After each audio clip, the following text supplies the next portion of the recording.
inviting you all to pizza, and I decide what's in the pizza, and I start eating the pizza, and then we can negotiate which parts of the pizza you will get. I mean, it's so paternalistic, it's so colonial, it's so racist that you guys, I mean, not you guys, Israelis and Americans want to decide the future.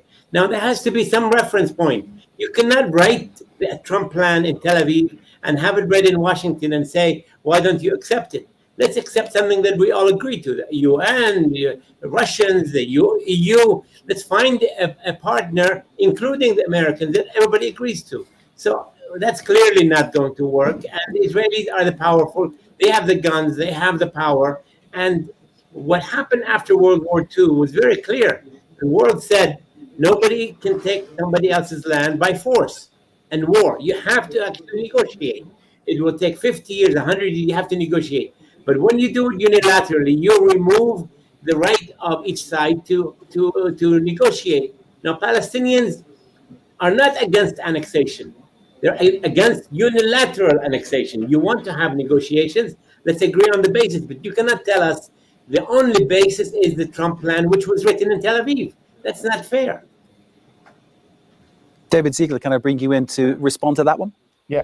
Look, obviously, I would like to see it the way Daoud sees it, that we get the two sides. I started with this back together. What my doubt is by saying that our viewers should understand that the United States on 3 times, and as someone who was part of the American team during the Obama years, you know, we wanted to do exactly what Daoud said. And I'm just skeptical that we can achieve, whenever it's all or nothing in the Mideast. If I had to summarize it in a sense, I would say this sentence: whenever it's all or nothing in the Mideast, it's nothing. And that's something that our viewers have to understand. So I don't believe right now that if we got Netanyahu and Abbas to sit across the table, they would reach a final status, as we call it, a conflict-ending deal.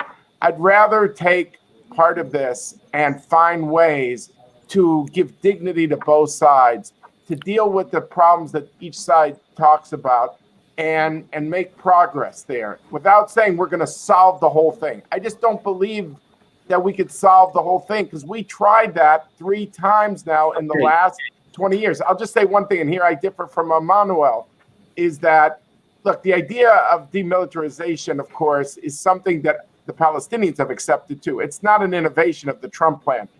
Part of the problem of the Trump plan, in my view, is on one hand, you could say, look, maybe this is needed to tell the Palestinians, we've tried 3 times, and this time you're going to get offered less than more.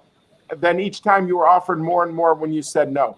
I understand that. But on the other hand, when you say Israel will decide who goes in and out of that Palestinian state, Israel will have overriding security in that Palestinian state, then it's the actual essence of its sovereignty that you can understand the Palestinians are not going to be exactly enthusiastic about. So I just don't think the Trump plan is an answer. And I don't think we could just say, okay, let's get them together another time and we'll get a different result.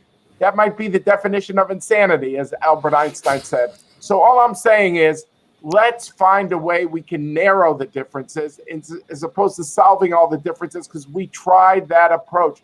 I'll just say this one thing. The 90s was about a Palestinian critique that said incrementalism isn't enough. Let's solve it. And America, I could tell you this for sure, we internalized the Palestinian critique, which was solve the whole thing. And we tried that 3 times. And I just don't know. And the 4th time now was Trump, although I think it's unrealistic. And I agree with Daoud on this. But I don't know if the answer is a 5th time. The answer is something gradual to narrow the differences, to get people to believe again on both sides that this is real and that we want to give dignity to both. That, to me, is more real world at this point. Yeah. Go ahead, Daoud. I agree with you, David.